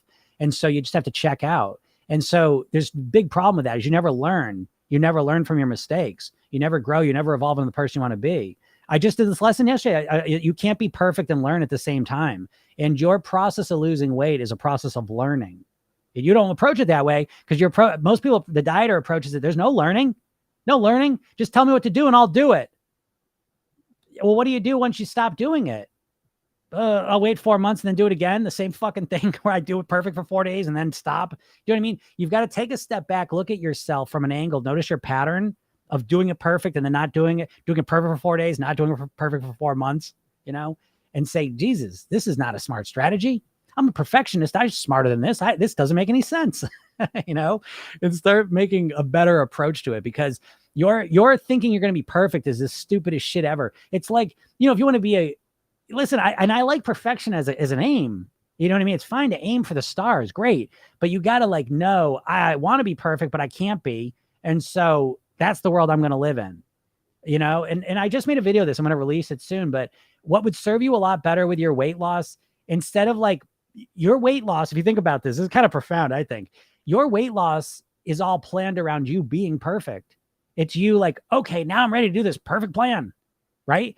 That's the wrong way. You should plan for when you're feeling terrible, when you're depressed, when you're tired, when you're exhausted, whatever. You should think to yourself, how can I eat better when I feel like shit? That would serve you better with your weight than anything you've done up until now. Because you keep thinking, Monday, Magic Monday, going to show up, going to be perfect. I mean, how many times have you done that? Come on, man. Wake up. I was joking, as a hypnotist, that I was going to hypnotize people to lose weight. I didn't realize I'm going to spend my time waking people up from hypnosis, Christ, stop doing the same thing. Just wake up and do something different, please. Do you believe in intuitive eating? I believe in today's world where MCDs is everywhere. It's impossible. Yeah, Mickey D's. Intuitive eating. I believe in it once you've trained your intuitions, but if you're overweight, please don't trust your intuitions. They're going to make you more overweight. I'm an intuitive eater now because I've trained my intuitions. And so my intuitions are great because I see McDonald's and I think that fucking stuff. I look at Mickey D's like it's a cigarette company. You know what I mean? I don't want anything to do with them. That's what I think of their food. I don't think it's delicious. And I used to eat McDonald's all the time. Okay. But I look at McDonald's, I look at all the fast food comes out of the processed food. I look at it like it's cigarettes. So when you change your mindset, you can absolutely intuitive eat. And I do intuitively eat. But if you haven't trained your intuitions, then don't trust your intuitions. But I think that's a good goal, right? That's part of the process, but you can absolutely, I live in a world with Mickey D's and all that shit. And I'm intuitive eater. I'm fine with it because my intuitions are so strong because I'm reinforcing my mindset all the time. My lifestyle is supporting me and I have eating strategies that manage my hunger. you know? And so when you do that, yeah, you can absolutely, I don't think about food. That's the point I want to make, by the way, everyone. It's not, I don't want you to be impressed that I lost the weight and have kept it off for 30. Well, that's pretty impressive, but it's the way I've done it. I'm not dieting. I haven't dieted at all the whole time. I don't even work out. I'm starting to work out more now because I got other reasons for resistance training. But when I started my weight loss thing, I said, okay, I want to do this for life. Let's build around my strengths, not my weaknesses. I don't want to work out. I'm lazy. Let's build around my laziness. Okay, well, it's lazier than not eating as much. It's less stuff to do. Great. Let's work on that. That sounds like that's for me. Okay. So you got to build around your strengths anyways, but it's important that once you have a structure, a mindset, lifestyle, eating structure that's built specifically for you, I can be around all the bullshit, you know? Now, don't get me wrong. If I was constantly around and eating all the bullshit, you know, that'd be different, but I've got a locked in system and I live in the world, you know? Exactly. Sure. Everyone is guilty of perfectionist. Yep. I'm kind of new here. Are you on live same time every day? Kind of. I'm in the ballpark. I'm getting better at it though. I'm working on it. I'm working on scheduling them and getting them going and doing that. So that's my goal, work wise here, so that you guys can kind of hop on if you want to, you know what I mean? Ask your questions. I've known people to stick with eating healthy based on willpower alone. Like, how is this possible? Yeah, but how long? You know, how long do they keep that up? You know, and people that keep up long term, it's not a willpower thing. I promise you, because I interview them, understand where does programming cell thing come from? Where's all this stuff come from? It comes from me learning neurolinguistic programming, NLP, which is the science of modeling, subconscious modeling. And I went out and found people, a lot of them were at the YMCA, who had lost weight and kept it off for a number of years. And I would talk to them and I'd ask them how they did it, not what they did, eat wise, exercise wise. I asked that too, but I was more interested in how they thought about things. And so it's really about what you may be thinking is willpower. If someone's getting long-term results, it's not willpower. It's because you look at me and say, oh my God, Jim's willpower is amazing. No, it's not. It's my mindset. Okay, let me reframe it. So if you're a non-smoker, right? Is it because you're fighting off cravings all day for cigarettes and you have a lot of willpower and you're always fighting off those cigarette cravings? Or is it because you don't have any cravings because of the way that you think about cigarettes? And if you're a smoker, heroin, right? Cocaine, right? Are you not a cocaine addict because you're fighting off cocaine cravings all day? Or is it because the way you think about cocaine, it seems disgusting and you have no desire for it? You see, everything's mindset. So don't get into that trap of thinking, oh, they got willpower and I don't. It's not that. I promise you it's not that. Because you got willpower in other areas of your life. You get your ass out of bed to go to work, right? You've got willpower in other areas of your life all over the place. And when it comes to the food, you don't. It has nothing to do with your willpower. It has everything to do with your mindset. What's helped me is no labels. Nothing for me is a slip up. Do my best daily. Yeah, Don, that's brilliant. That's smart. What do you think about Ozempic? I don't like it. I don't like Ozempic. And I think that it's just one more thing of looking for the quick fix, the easy road. And that's not an easy road. You know what I mean? I mean, we're living in a world now where it's like, if you ask the average person how to lose weight, they're going to diet, surgery, pills, injections, you know? Ozempic is an intense ass medicine, right? Let it be known. I got some clients on it. Okay. And so, yeah, it gets rid of the food noise because it makes you feel nauseous all the time. I got a client, she slept 3 days out of the week last week. She felt so shitty, you know? I get people get so desperate, they feel like they'll do anything. But before you get so desperate and do surgery or Ozempic, maybe you might want to consider a mindset approach, you know? It'll be cheaper. Shit, my program's cheaper than Ozempic forever because you got to be on Ozempic forever. So what are you going to do it for a little while? How long you want to lose the weight for? Can I ask you that all, folks? How long would you like to keep the weight off for? I can hear you say forever, but your strategy belies that. It does not prove that. You're so fixated on short-term results. And you got, at some point, I don't know how old you all are, okay? But at some point, you've got to take a step back and tap into your human wisdom and say, you know what? This diet approach isn't working for me. I'm a smart, action-oriented person, and I've been trying this, and it's not working. What needs to change? And I'm giving you the answer, your mindset. You need to change your mindset. You need to stop thinking like a fucking dieter. Because a dieter is thinking about Ozempic. Okay, it's a short-term. Listen, if you got type 2 diabetes, that's a different conversation. But if you don't have type 2 diabetes and you're going to take Ozempic, I mean, look what it does to you first, okay? Look what, I don't know. You want to risk thyroid tumors? That shit does not sound good to me. I don't know. Do you do live hypnosis? No. I don't do live hypnosis. I've lost and gained weight all my life. I think I need that medication, Ozempic. All right. Yeah. Yeah, maybe. Maybe that's what you need. All right, everyone. I'm gonna get out of here anyways. I gotta go. Got some videos coming up. And I don't want to leave. I don't want to leave on a negative note. Listen, there's no right or wrong. Do what you got to do. But if you do the Ozempic and after a while you say, you know what, I don't want to live this way anymore. I'm tired of feeling nauseous, or I can't afford the shots anymore, or just whatever. Or it turns out that it's really dangerous, whatever. Just remember that ultimately, there is a mindset approach. You can transform yourself from the inside out and make this a process of personal development, to become the person you want to be, not just the person you want to look like, but the person you want to be, to think like, feel like, and live like. Okay. And so if you ever get to that point where the Ozempic stops working, remember, there is another way. Okay. And I'll show it to you. All right. So thank you so much. Thank you, Hope. I appreciate it. I appreciate you saying that. Hey, Susan, how's it going? How to remove binge eating from my life. Okay, I was going to get out of here, but I can't leave with that one. My first thing to binge eating, I'm going to please answer this if you can, is usually when someone says they're binge eating, it's usually because they're not eating enough food. They're trying to cut their calories too low, or they're trying to starve themselves. Is that the case for you? I don't know, but that's where I start. So again, binge eating, usually the first thing I'm going to is, are you eating enough calories? The answer is usually no. So that's the first thing. And the first cause of binge eating is that you're really hungry. You're too hungry. People tend to think, because of the dieter mindset, that the more hungry you are, the more you starve yourself, the better the weight loss.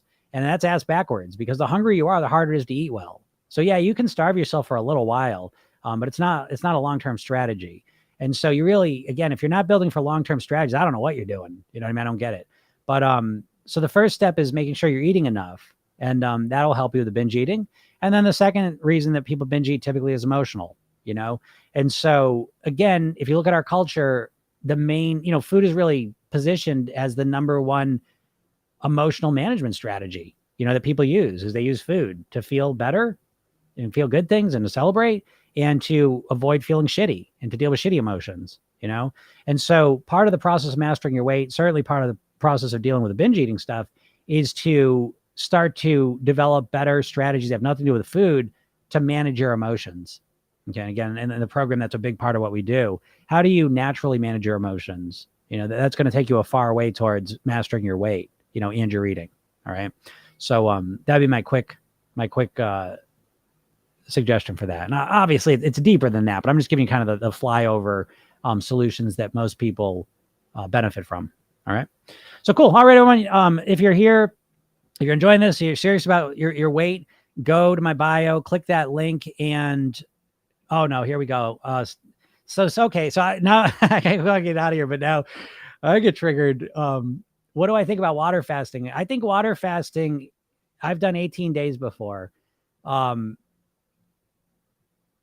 Congratulations. What happened on day 19? What happened on day 25? I get the water fasting question every day in the lives. And listen, if you're doing it for like spiritual reasons or some other thing, oh, wow, lost 18 pounds. What happened on day 25? Where were you at with your weight loss? Oh, maybe even more, maybe 20 pounds. Yeah. What happened the week after? Let me know. Please write it in here too, because I want to get the other side of it. I kept the weight off for a very long time. I don't believe that, but maybe it did. Let me see something real quick.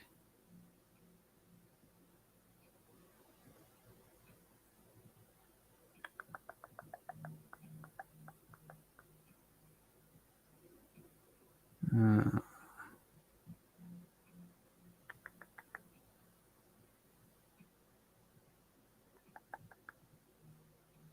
only doing this, I just want to make a point.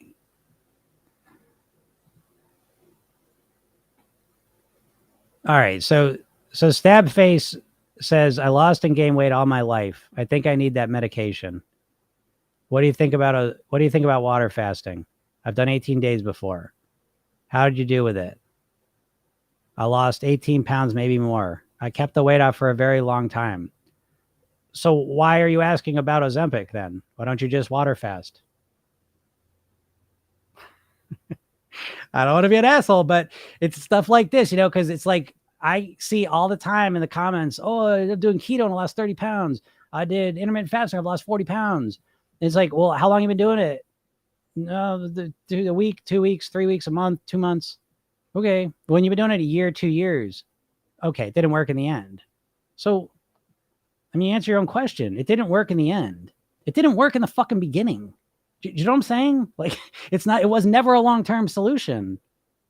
Do you know what I'm saying? So I hope you're getting, I'm not being aggressive with you. I'm trying to snap you out of thinking this way. You see what I'm saying? It's when we only just think about short-term things, if you're going to start. So what if I said water fasting is great? It's the best. And I've made these videos as jokes and it's crazy. Sometimes people like get upset about them. You haven't tried everything. Stop saying you've tried everything. You're losing hope because you're only trying fast tricks. You're not committing to mastering your weight. If I sit here and say, oh yeah, water fasting is great. You could lose 20 pounds in a couple weeks and you got excited, right? It's like, if you get excited about it, that I say that, then you're still caught in that trance, right? What if I said water fasting is amazing? You lose 20 pounds in a couple weeks. You should do that, right? Then you're like, yeah, I'm going to do that.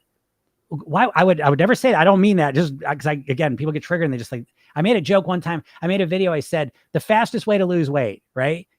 You want to know what the fast way to lose weight, everyone? I know you all do, right? Here I go. I'm joking before I say it. Okay. I got to make that crystal clear. The fastest way to lose weight, don't eat anything.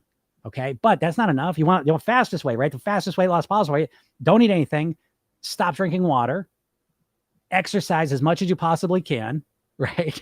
And the laxatives, if you want to add on top of that, right? It's just like, I'm joking because it's like, I'm taking it to the extreme, but it's like, yeah, if I sit here and say water fast, you want to lose weight fast, do it. Because why? It seems a disservice to me to say, yeah, water fast because you can lose 20 pounds. That's that weight loss mentality. That's what I'm trying to say. The dieting mindset is only, thanks for lightning bolt. The dieting mindset only cares about losing weight. Let me put it a different way. So when it comes, the dieting mindset only cares about the outcome. All you care about is losing weight. I don't give a shit what I got to do. Water fasting, yup, I'm going to lose weight. Great. You don't give a shit about the process. The worse, the better, because that'll give me better outcome. In Program Yourself, then all we care about is the process. We don't give a shit about the weight loss in the beginning. And so I bring it to you in a different context. If I said I'll give you $100,000 right now, or a machine that prints up money anytime you want it forever, which would you take? You take the machine, right? And so it's like when you know how to master your weight, you don't have to worry about losing weight anymore. And when you keep focusing on fast weight loss, that's why you feel like you've tried all the bullshit. And yeah, you should lose hope. Yeah, that's the correct response. If you feel hopeless about your weight loss, it's because you keep looking at the dumb shit. If you're asking me about Ozempic and water fasting, I'm just pointing out that's evidence that you're caught in that trap. And anyone else listening to this, please let this be a lesson. If you feel hopeless, if you feel stuck, like you can't start anything, it's not because there's anything wrong with you. It's because you keep looking at the dumb fucking ways to do it. Water fasting. Why would you water fast? Are you going to water fast forever? If you can't do it for the next 80 years, why would you start doing it now? What is the point? And so you have to start from the beginning. The problem isn't that you couldn't stick with water fasting. Do you know what I mean? Like, Christ, is that what you think? You think the problem is, oh man, I stuck with it 18 days. Made it 18 days. Why couldn't I go 18 years water fasting? Do you know what I mean? And it's like we can get into such a trance, we can't even realize how crazy that is. That's how complete the dieting trance is. It's so pervasive. You're getting it every single angle, that dieting mindset of short-term weight loss. And God, I fucking tried all the diets and I can't lose weight. Nothing works. No, things work. You keep trying the same. It's the get rich quick scheme. You know what I mean? You just bounce from one get rich quick scheme to the next, and it's like, oh God, I can't make money. Nothing does. So it's like, you got to take everything. Yeah. How do you change a broken mindset? That's a great question. All right. Hey, now you're in the game. Okay. Because once you can at least see that all those ways are fucking stupid. Excuse my language. A lot of F-bombs here. But once you can see clearly, oh, water fasting, like someone's like, oh, water fasting is great. I lost it. And you say, yeah, but what happened a month later? What happened now? Right? Now you're in a completely different headspace, because now you're going to start saying, oh, okay. Geez, I listened. Yeah. Ozempic, yeah, that's kind of a temporary thing. Because that's it. Listen, Ozempic's no different than you know what Ozempic is? Ozempic's the diet pills, the ephedrine. I'm forgetting the name of it now for some reason. The ephedrine. You know what I mean? It's just the shit that speeds you up, and eventually it'll be illegal probably for diet use. You know, because it's so bad for you. But it's a short-term solution. You know, and so once you start, that's the primary. So you know what? You're already in a better mindset because if before, right, half an hour, yeah, fen, right. So 20 minutes ago, 10 minutes ago, you were still in that mindset. Okay. So now now that you're out of that mindset for a minute, you can appreciate that's a fucked up mindset. But in order to appreciate that means you're in a different mindset. So congratulations. Okay. If you could stay on that path and start asking yourself, how can I master my weight for good? And here's the difference. Most people on a diet start day one cutting 50, 60% of their calories trying to be perfect, which is crazy because you don't do that in anything else. You want to learn to play the piano, you're not going to start playing 8 hours a day. You know, you start a little bit and you start to develop your skills a little bit at a time. So it takes patience. That's the hardest part. So you want to know how to change your broken mindset. You start developing patience and you start asking the question, how can I live at my goal weight for the rest of my life on your autopilot? How can I live at my goal weight forever? That question is going to bring you new strategies and ideas into your mind that are going to be much better. And it's a process. So I can't just sit here and say, oh, this, you know, I can sit here and tell you that the broad strokes, yeah, mindset, lifestyle, eating blueprints that are structured directly to you, change your subconscious mind. Okay. But it's a process, just like anything else. So if you can get in that process and make a little improvement each and every day, 1%, instead of 50, 60%, 1%. Start with your worst habit, whatever your worst habit is. What's your worst habit?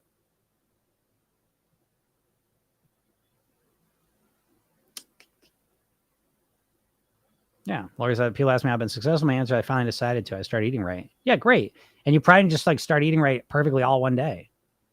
Okay, sugar. So here's the thing. Sugar is not the habit, okay? Sugar is part of the problem because you're probably consuming sugar in a lot of different places. What I mean by habit is a behavior so nighttime eating, overeating at dinner, snacking in the afternoon, eating too much at breakfast. So I'm talking about like, if you look at a typical week, what's a habitual eating behavior that's showing up multiple times? Not just eating sugar. I want to know it needs to be in a place. Like, where is it happening? Let me know that.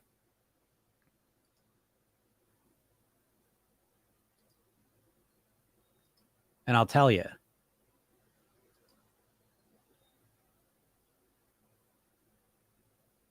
Yeah. Okay. See. Okay. So I got to get out of here. But this is what I'm saying. Right now, there's no structure to anything. Right. It's just like I eat too much sugar. Emotional eating, boredom eating, pleasure eating. Okay. What I'm saying is you need to figure out. You need to pick one spot. Okay. Maybe it's at night. Let me put it this way. Okay. Let me put it this way. Where is a consistent time during the week where you're eating too much sugar or whatever, just eating too much, period. Doesn't even have to be sugar. The behavior, right? Is it happening at night?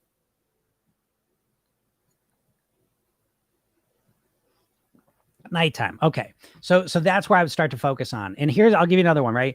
So again, with the diet mindset, it's all or nothing, right? So I'm going to give you the 3 R's of change. Okay. So this is what I would suggest if you want to start down a real path is nighttime eating. Okay. Because it's probably happening every night, nighttime. I'd get specific on a time because I bet it's specific. It's probably between like 9 and 10 or 9 and 11, 8 and 10, whatever.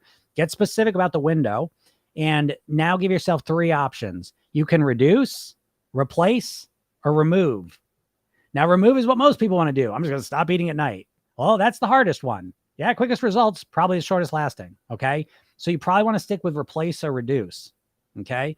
And so whatever you're eating at night, if you can reduce it by 20%, great.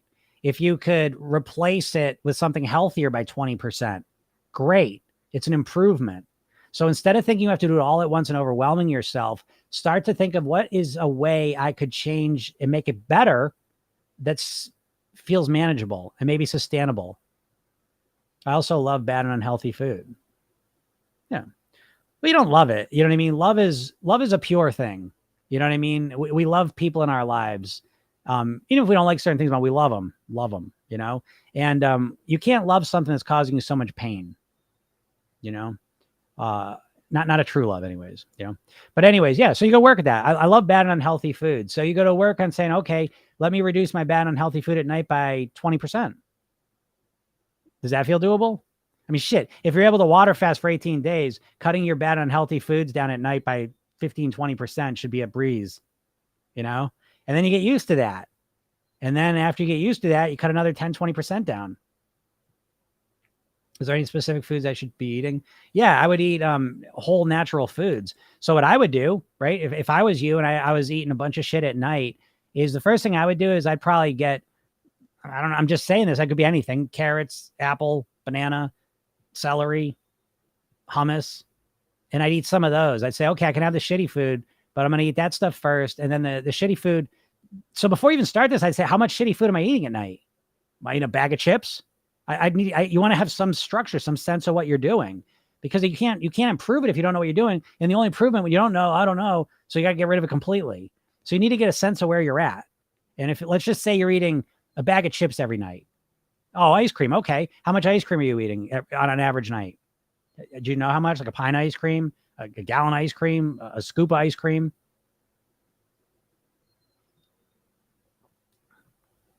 So I'll give you a specific here. So you eat ice cream. Okay. So you're eating a whole pint of ice cream at night. Is that what you're doing? And even if it's not, let's just stick with that just as an example. So this is the first step, everyone. Okay. So you got to get specifics.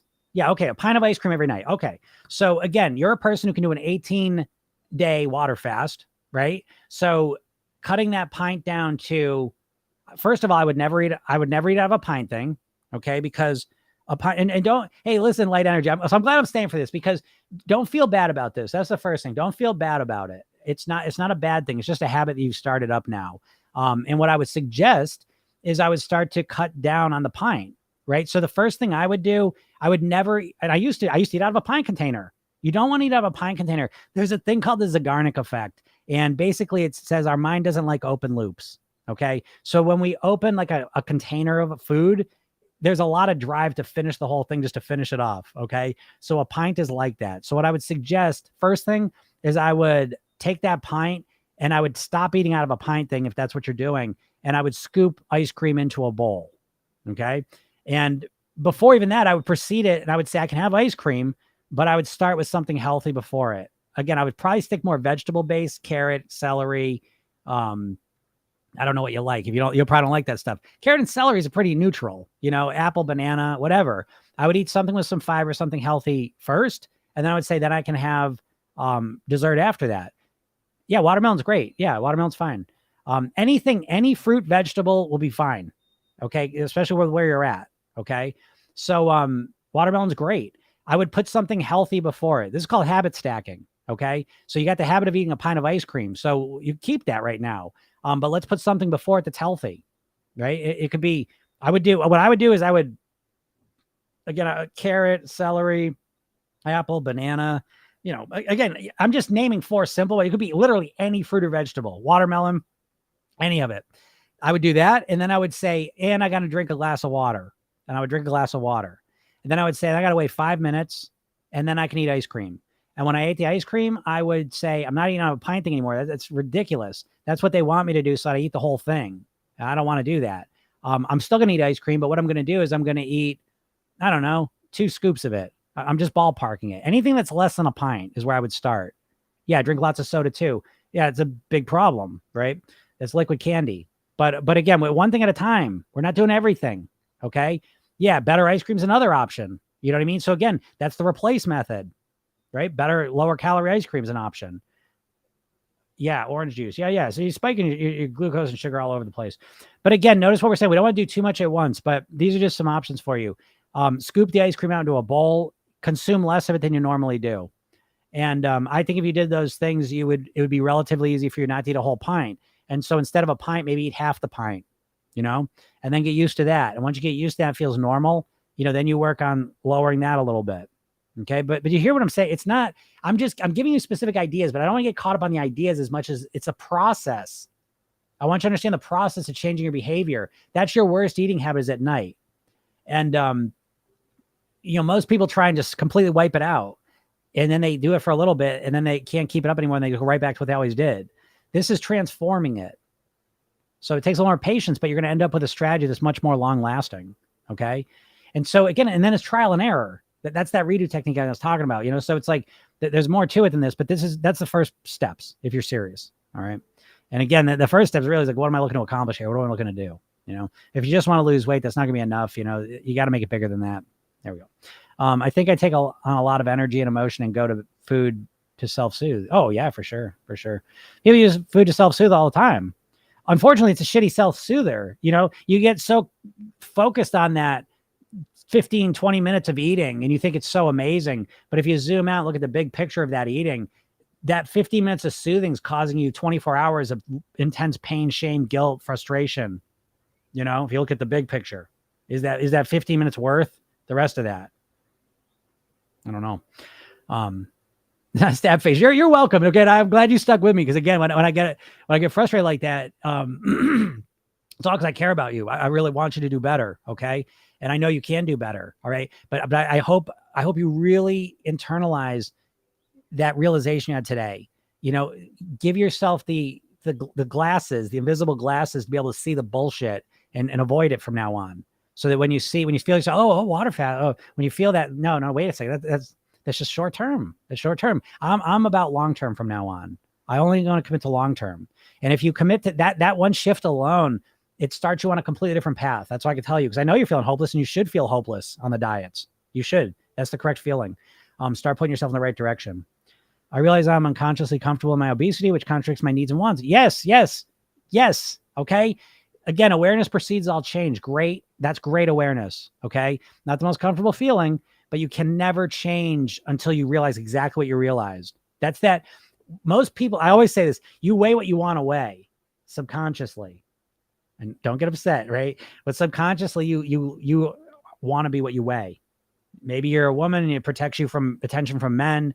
Maybe you don't want the loose skin. Maybe you're worried that I've had people, if I lose the weight, people are going to expect more out of me. I'm kind of hiding here. There's a million subconscious reasons why you might want to be overweight, and comfort is exactly it. And so the process of mastering your weight is getting consciously and subconsciously congruent. Please go and watch the training. You all, I'm telling you, this is a good live, and I really am enjoying all of you. I'm really enjoying what you guys are bringing to this a lot. And so you will all be very well served by clicking that link and getting the hypnosis session. But more importantly, watch that training, the 3 steps to master your weight. Please watch that training. Okay. Because it'll give you way more context right here. I'm all over the place here. This will give you the foundational understanding, especially you stab face. You want to have a mindset that will show you some of the mindset pieces in a lot more detail. Okay. I believe I'm no longer a dieter. I want life adjustments and choosing the best way to live and care. There you go. There you go. See, that's so great. Good for you. Good for you. I'm glad you appreciate the honesty. Good. I believe that's a cool name too, but that's so great. I want the adjustments to choosing the best way to live and care for me. That's what a better goal. You know what I mean? Because that supports your weight loss anyways. You know what I mean? And that's the key part. We want a foundation. We want a strong foundation for your weight mastery, not just some tenuous, shitty strategy to lose weight for a little while. We want a firm foundation where we feel solid. I'm 100% solid, grounded in my goal weight because I'm grounded in my mindset, my lifestyle, and my eating. It's all congruent and it all just flows. Okay. That's what I'm talking about. That's the goal I'm talking about. I'm not just talking about, lose some weight. I'm talking about living a congruent life where you're feeling really, really good. Yeah. Making mindful choices for sure. For sure. Yeah. You're welcome, Georgina or Georgiana. Sorry. Yeah. How long should it normally take to lose the weight? Don't worry about that shit. Don't worry about how long it takes. I always say, like, are you more concerned with how long, as soon as possible or as long as possible, right? Get focused on how long it's going to last. You got to stop that shit because you did the water thing. Okay. And don't tell me it lasted a long time. It didn't last a long time. You did it for 18 days and lost a bunch of weight, and then you put it on relatively quick. And get your head off of how long it takes normally. Give yourself a year. Okay. Start that way. Give yourself a year. See how much weight you can lose in a year if you systematically and consistently improve your readings day after day, little steps at a time in ways that are comfortable and manageable. All right. And then give yourself a year, and then you come back and let me know how long it took you and how much weight you lost. All right. We want the outer to match the inner is an all inside out. Yeah, exactly. Inside out process for sure. How much is a hypnosis session? I don't do hypnosis sessions. I have my program. My program is it's like I said, it's $2,000 on my website, but I'm telling you all now, go to that. If you watch, go to my link, click link, go get the hypnosis session, listen to that anyways, but watch that training. But then at the end of the training, I go through the program and I give you a special discount link, a one-time thing where you can get a half off. All right. And yeah, it'll be the most profound shift you've ever made with your weight, no doubt. As soon as you get the program, you start again, every day there's a 5-minute hypnosis session. Every night there's a 10-minute hypnosis session, kind of bookend your days with relaxation and calm and positive suggestions. And then you work on your blueprint. It's specified to you. You learn the hypnosis technique to use to program yourself. And then probably most importantly is we work together for 8 weeks. I got coaching calls 3 times a week. So working with me is probably the most profound shift you'd ever have with your weight. I mean, it's undoubtedly like, there's no question. I mean, I work with people who got surgery, but on Ozempic. Literally I work, there's nothing that compares to working with me. It's not like you can see it as no one's doing what I'm doing, and I hear that all the time. So yeah, but if it's the right program for you, but even if it's not, watch the training. Okay. Especially you stab face, go watch that training. Okay. And all the rest of you guys are asking such good questions. So you'll get a lot out of it because it's made for people that are like you. They're asking these questions. All right, everyone. Thank you so much. I really appreciate it. Go get that session. My YouTube channel is Jim Katsoulis. There's a lot of cool stuff there. You go watch it. The podcast is Program Yourself Thin. It's on all the main platforms. Go listen and then like it too. Review it. Say thank you. And then I got lots of videos coming on TikTok. So thanks so much, everyone. Have a great day. Bye.